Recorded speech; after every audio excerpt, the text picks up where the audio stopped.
Hello and welcome to another Safe Deposits session. My name is Alan Partridge, I'm the Marketing Manager at SafeDeposits Scotland. Today I'm delighted to welcome a guest to our office here in Glasgow. We have with us Pauline who's a Learning Officer for Shelter Scotland. Now, if you're watching, you're probably familiar with the SafeDeposits Scotland Charitable Trust. That is our grant-giving charity. And among the many projects it's funded in recent years is one that a grant was awarded to last year, and that was to Shelter to deliver a PRS Learning Officer initiative. So I've invited Pauline along today to discuss that in a little bit more detail with us. Welcome, Pauline, and thank you for joining us. Thank you. So I guess we should start by giving our viewers a bit of a background here on the initiative that I've just mentioned there. So Shelter Scotland applied to the SafeDeposits Scotland Charitable Trust for a grant towards this initiative. Our trustees were clearly compelled by the case that was made in the application. So perhaps for the benefit of our viewers watching, you can kind of explain the case that was made for this funding. Of course. One of the main reasons that we applied for funding from a foundation, because we had seen an increase in calls over the past few months, and that trend has actually continued. There has been a lot of changes to the legislation in the private rented sector. Post during the pandemic as well, but certainly recently over the past couple of years, and we know that there's going to be lots of legislation changes in the years to come. So we applied for funding from the foundation just to ensure that we have coordination across all our teams who provide housing information and advice, and for our casework. It was important that they were at the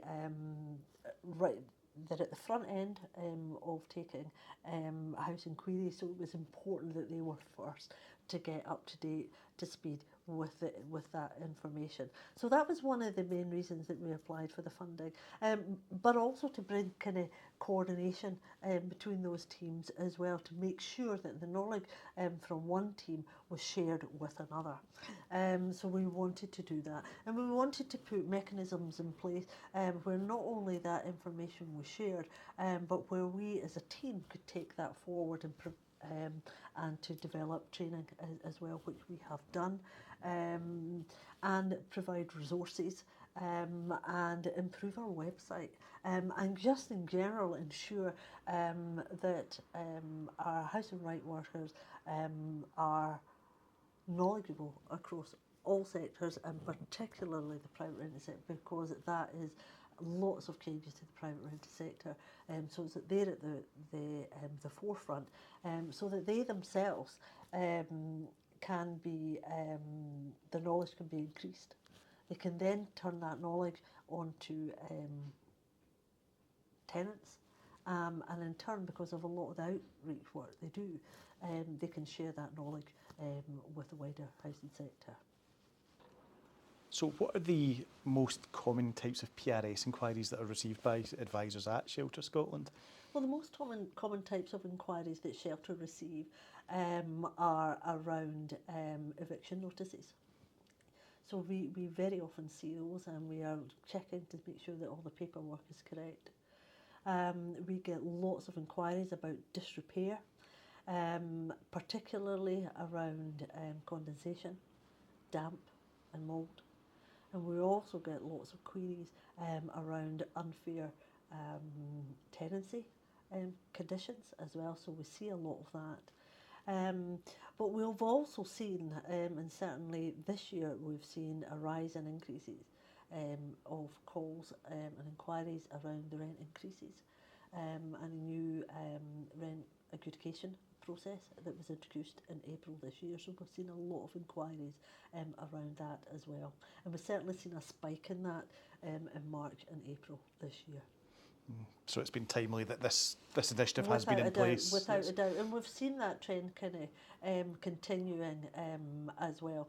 So coupled with what we already receive in terms of inquiries, we know that there's a new housing bill being debated through Parliament at the moment. So it's important that we keep abreast of what's happening with that. And also very aware that the rent adjudication process is coming to an end in March. Now it may be extended, it may not, it depends on what's happening in the housing bill. So we will be expecting an increase in calls and inquiries at that time too. And in general terms of the initiative since it started, has there been any key milestones or successes, you think, since you've kind of added this extra resource? I think for us, I think we had mechanisms in place, but we've really enhanced those mechanisms. And to create that coordination across the teams and being involved as a training team in those discussions, devoting that time has really benefited not only us but the teams as well, to bring that knowledge together, to identify what the gaps are, to kind of tie up also any, I mean, our staff are very knowledgeable, but sometimes there are areas of confusion, very grey areas that we need to bring in our legal team in. So to be able to facilitate that has been great. And also during those discussions, the need for training can come out. So for example, there was a lack of it wasn't a lack of knowledge, but they wanted more knowledge around the rent adjudication process, which can be seen as quite complex. So there was a lot of research done by that, and I kind of delivered to all our housing rights workers on that. And in turn, and in time, what we've done with that also is we've opened that up to the wider housing sector.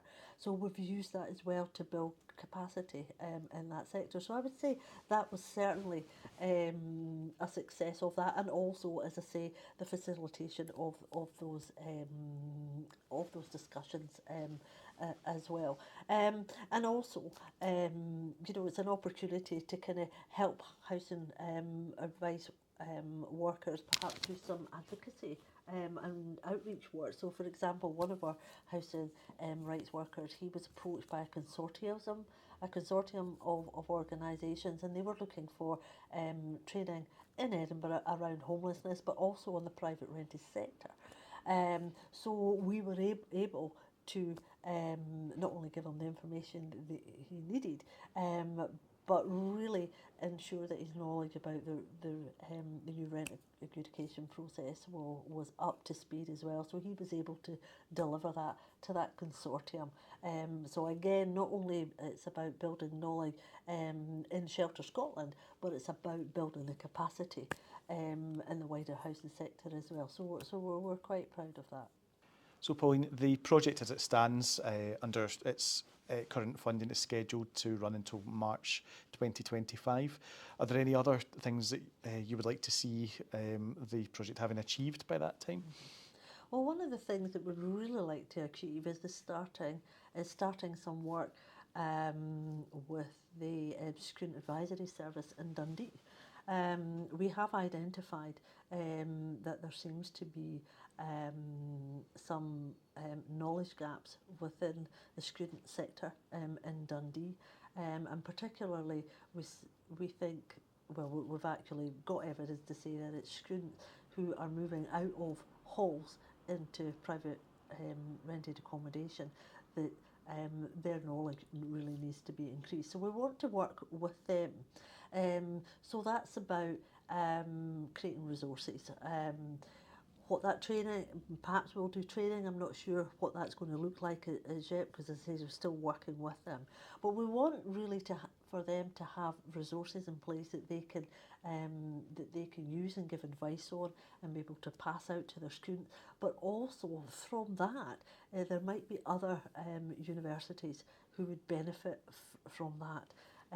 So we want to investigate and have a look at that. But as I say, we've started that, but we're just at the very start of that. So we want to kind of have a look at that. We're also looking at further resources to drive people to our website, where there is abundance of help and information on all aspects of housing. So we're looking to do that, and perhaps some videos as well, because some tenants would perhaps respond better to video as opposed to a written resource. So we want to kind of look at that, and we've actually started kind of that work as well. So we want to look at that too. Excellent. So plenty going on, and a packed schedule of activities still to go in the next 5 or 6 months there as well. That's right. Excellent. Well, thank you very much again, Pauline, for joining us today. We've discussed obviously the helpline and what the team there are doing. Where would be the best starting point for anybody, whether that's a tenant who's requiring advice, or even a landlord who's looking to check up on responsibilities? Well, I think the first thing that they want to do is they want to have a look at our Get Advice pages. Our Get Advice pages are very thorough, very robust, and we've got lots of resources on there as well. We've got lots of template letters as well, which we've been doing a lot of work on as part of this project, to ensure that they're accessible. So I would say that would be the first point where to go first of all. While they're on the helpline, we also have, while they're on the Get Advice pages, we also, it's manned by a helpline as well, so there's a chat function as well, so perhaps if they've got additional questions or it's not been dealt with through the pages that you're looking with, you can use the chat function. You can contact our helpline line direct as well, manned by really experienced staff on our helpline who have an abundance of knowledge across all areas of housing, so you can contact them as well. If there's something that they perhaps could not help with, perhaps because it needs more advocacy work than what they can do, they would refer that on to our casework teams, and we've got casework teams across all our hubs in Scotland. We've got a team in Edinburgh, we've got one in Glasgow, and we've got teams in Dundee and Aberdeen, and they would be able to help as well. But as I say, for landlords in particular, go on to our Get Advice pages. As I say, we have lots of information for our landlords on our pages. We've got information around the type of tenancy that you'll be offering, the information about tenancy deposits and your responsibilities on that, the repairing standards, the responsibilities around landlord registration, and also we refer you to other organisations that might be able to help you as well. So for example, the Scottish Association of Landlords, we have reference to that as well, along with the Scottish Government. So please, if you are a landlord, use the resources of the Get Advice pages. Thank you. Well, once again, Pauline, thank you very much for your time. This has been really helpful, and I hope it's given our viewers some insight into not just the work of this particular project, but of Shelter Scotland as a whole. The SafeDeposits Scotland Charitable Trust, as mentioned, awarded the grant for the PRS Learning Officer project. If you'd like to find out more about the trust, the website address is www.SafeDepositsScotlandTrust.com. We welcome applications throughout the year. We have 4 quarterly funding rounds, and we invite applications for projects that seek to advance education and best practice, as well as alternative dispute resolution in Scotland's private rented sector. So please do get in touch if you're interested in finding out more about the trust, or indeed applying for funds. Once again, Pauline Hay, thank you very much. Thank you very much. Thank you.